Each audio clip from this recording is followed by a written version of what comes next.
오늘 말씀은 민수기 35장 1절에서 마지막 34절까지의 말씀입니다. 민수기 35장, 이 35장은 이스라엘 12지파에게 땅을 분배하고 그 분배를 마치고 난 다음에 이제 레위 지파를 위한 땅을 분배하게 됩니다. 레위인들은 땅을 상속받지 않아요. 상속받지 않는 대신에 가나안 땅에서 48개 지정된 성읍에서 거주하게 됩니다. 그리고 48개의 성읍 가운데는 6개의 성읍을 따로 두죠.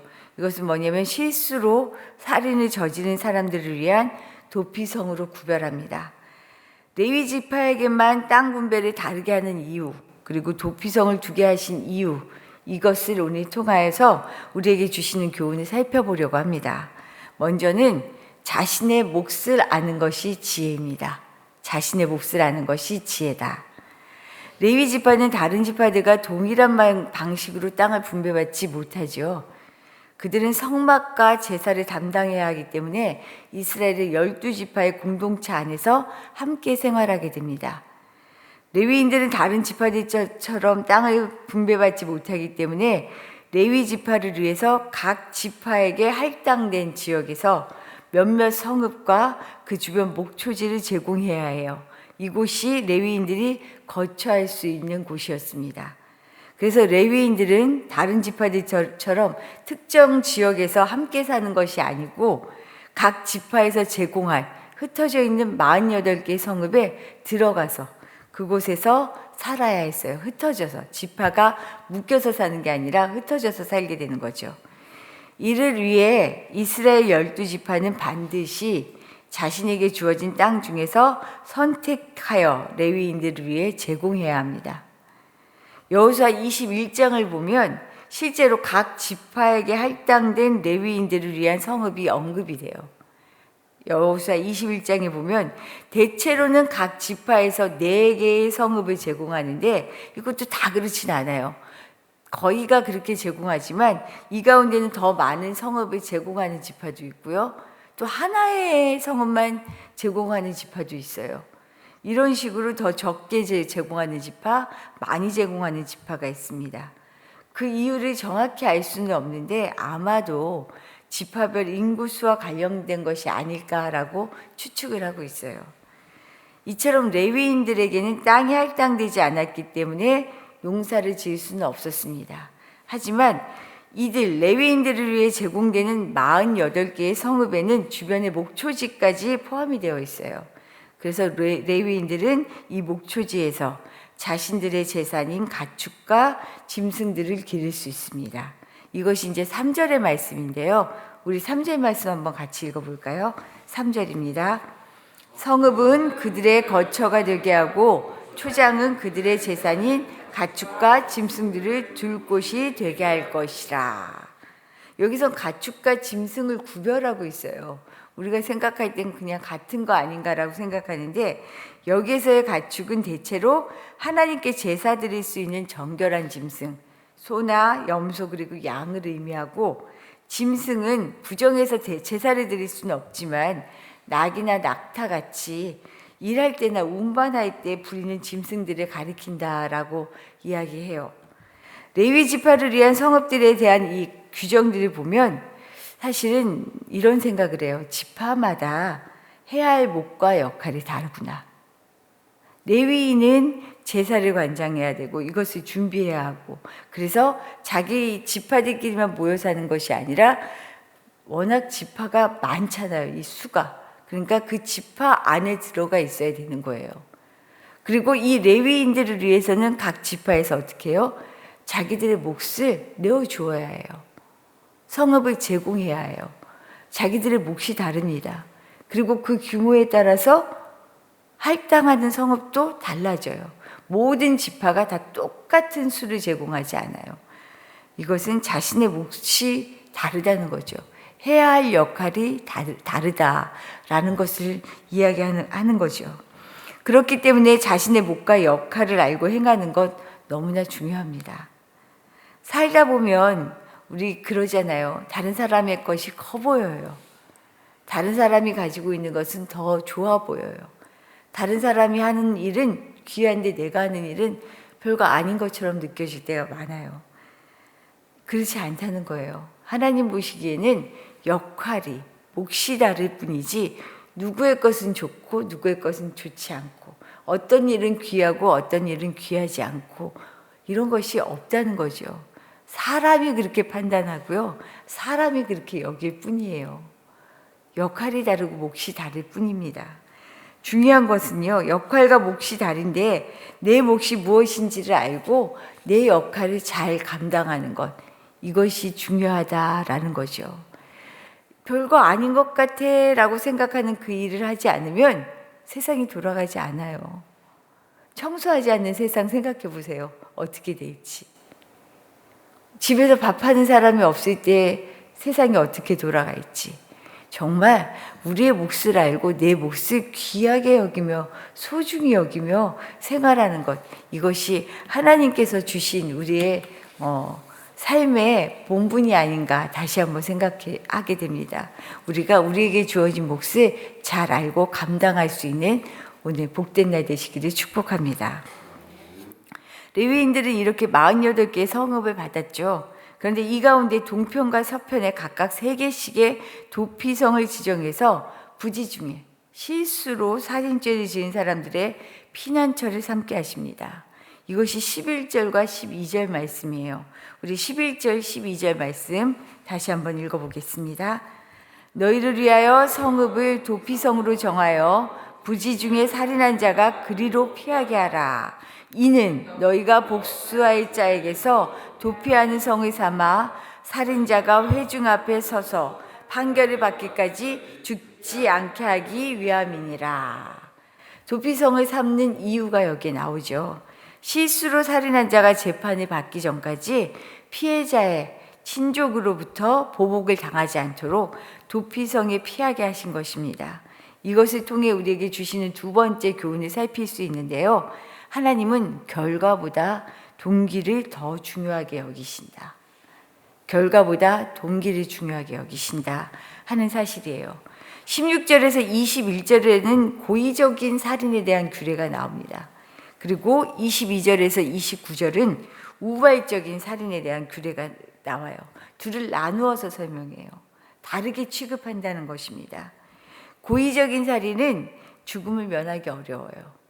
이거에 대해서는 하나님이 어떻게 보호해 주신다 이런 말이 나오지 않아요. 그러나 원한도 없고 해야 할 의사도 없고 부지 중에 실수로 사람을 죽였다면 겉으로는 고의적인 살인 행위와 다를 바 없어 보이죠. 결과는 사람을 죽인 거예요. 그렇지만 살인 동기가 다르기 때문에 용서받을 수 있다라고 지금 말씀하시는 거죠. 이처럼 하나님은 일의 결과보다 동기, 뭐냐면 사람의 중심, 그 마음을 중요하게 여기셔요. 또한 6성읍 중에 셋은 요단 동편에 두고요. 셋은 서편에 둡니다. 그래서 이스라엘 어디에서든지 빨리 이 위급한 상황에서 도달할 수 있도록 고루 지정해 놓으신 거예요. 누구든지 갈 수 있도록. 그리고 혜택을 받는 범위 역시도요. 이스라엘 자손만 받는 것이 아니에요. 타국인과 이스라엘 중에 거류하는 모든 자를 아우르고 있습니다. 이것이 15절에 이렇게 나와요. 이 6성읍은 이스라엘 자손과 타국인과 이스라엘 중에 거류하는 자의 도피성이 되리니 부지 중에 살인한 모든 자가 그리로 도피할 수 있으리라. 실수로 죄를 지은 자에게 그것을 면할 수 있는, 피할 수 있는 기회를 모두에게 주시는 거죠. 누구에게만 특별하게 주시는 것이 아니에요. 억울하게 죽임을 당할 처지에 놓인 사람은 누구든지 가까운 도피성에서 하나님의 보호를 받을 수 있도록 해두신 장치예요. 이처럼 하나님은 자기에게 피하는 자에게 피난처가 되어주시며 방패가 되어주십니다. 당신을 찾아오는 자를 절대 외면하지 않으셔요. 하지만 이와 함께 꼭 알아야 하는 사실이 또 한 가지 있어요. 고의로 저지른 살인이 아니더라도 살인을 저질렀을 때는요, 자신이 담당해야 하는 대가가 있습니다. 이 대가를 치러야 해요. 도피성은 분명히 피난처인 것이 사실이지만 한편으로는 감옥이에요. 감옥. 살인자가 들어가서 대제사장이 죽기까지 그 도피성에 갇혀 있어야 해요. 만약에 대사장이 죽기 전에 도피성에 나갔다가 보복을 당하면요, 그 책임은 본인에게 있어요. 오늘 말씀 중에 그렇게 나와요. 실수라 할지라도 자신의 행동에 대한 책임, 이것이 있다라는 것을, 책임의 몫이 있다라는 것을 보여주고 계시죠. 그런데 대제사장이 죽게 되면요, 그 살인자가 자기가 소유한 땅으로 돌아갈 수 있는 또 기회까지 있습니다. 저는 이 말씀을 보면서, 야, 하나님 진짜 세심하시다, 세밀하시다. 사람을 향하여, 이게 법을 위한 법이 아니라 정말 사람을 위한 법을 두셨구나 라는 생각이 들더라고요. 이처럼 도피성의 경위는 보호이면서 동시에 형벌이기도 합니다. 우리 그리스도인은 주님 안에서 늘 피난처가 되어주시고 힘이 되어주시는 보호를 받고 있죠. 그렇지만 우리가 어떻게 살아야 하는지, 우리 내 삶의 행동에 대한 책임을 늘 돌아보아야 할 그 몫까지도 우리에게 주셨어요. 그러니 우리가 어떻게 살아야 할까? 다시 한번 말씀 앞에서 우리를 돌아보아야 하겠죠. 그리고 보호이면서 형벌이기도 하지만 이 형벌은 일정한 자신의 책임을 다할 의무가 있다는 것을 분명히 알려주고 계십니다. 피해자의 가족의 용서와 이해를 헤아릴 수 있어야 한다는 것까지도 하나님은 지금 말씀하고 계시죠. 이런 점을 보면 하나님이 주신 제도와 규정의 중심에는요, 항상 누가 있게요? 사람이 있어요. 사람을 이처럼 사랑하실 수 있을까? 정말 아무것도 아닌 인생을 이렇게 귀하게 여겨주실 수 있을까? 누가 우리를 향하여, 사람을 향하여 이렇게까지 하실 수 있을까? 정말 다시 뜨겁게 생각하게 되더라고요. 결과보다 동기를 중요하게 여기시는 하나님의 관심은 사람입니다. 우리에게 있어요. 나에게 있어요. 이 사람 한번 살려보고 싶으셔서, 이 사람 하나 하나님의 자녀 삼고 싶으셔서 평생을 사람에게 관심을 두고 우리 역시도 사람을 돌아보며 사람을 살리고 세우는 일을 하기 위해 교회를 세우셨죠. 우리가 그렇게 살아갔으면 좋겠어요. 옆에 사람을 볼 때 예수님을 보듯이 귀하게, 사람들을 볼 때 아무것도 아닌 것 같아, 너무 이거 별거 아닌 것 같아 라고 여기는 그 마음이 우리 들 때가 있잖아요. 너무 많잖아요. 그럴 때 내 마음을 다시금 돌아보며 하나님 같은 마음으로 살게 해주십시오 라고 기도할 때 하나님이 우리도 역시 귀하게, 더 귀하게 여겨주시지 않겠어요? 우리가 무엇을 하든지 하나님의 마음을 가지고 하나님을 사랑하고 이웃을 사랑하며 살아갈 수 있는 그런 인생 되시기를 축복합니다. 주신 말씀 생각하며 기도하도록 할게요. 우리 하나님은 결과보다 동기를 중요하게 생각하셔요. 사람의 마음을 깊이 알으시고 사람을 가장 소중하게 여기시죠. 우리도 이런 마음 가지고 살 수 있게 해달라고 기도하시고요. 그리고 다른 사람의 것을 시기하고 질투하고 이런 사람이 아니라 내 몫이 무엇인지 알아서 내 일을 그냥 성실하게 잘 해내는 사람, 이런 사람으로 내가 설 수 있게 주님 도와주십시오. 기도하시기를 부탁드립니다. 또한 오늘은 우리 교회를 위하여 기도하는 날이고요. 정말 우리 교회 안에 또 다른 교회로 살아가는 한 사람 한 사람, 우리 교우들을 위해서 기도해 주시기를 부탁드릴게요.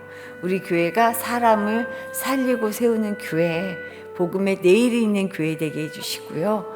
우리 교우들 하루하루를 살아갈 때 정말로 힘이 나게 하시고, 그리고 살기 위하여 정말 건강을 지켜주시고 영육간에 강건하게 하시고, 처한 상황들 삶의 자리에서 정말로 주님 앞에서 행복하고 즐겁게 자기의 몫을 잘 감당하는 교우들 되게 해주십시오. 우리 주님께 기도드리도록 하겠습니다.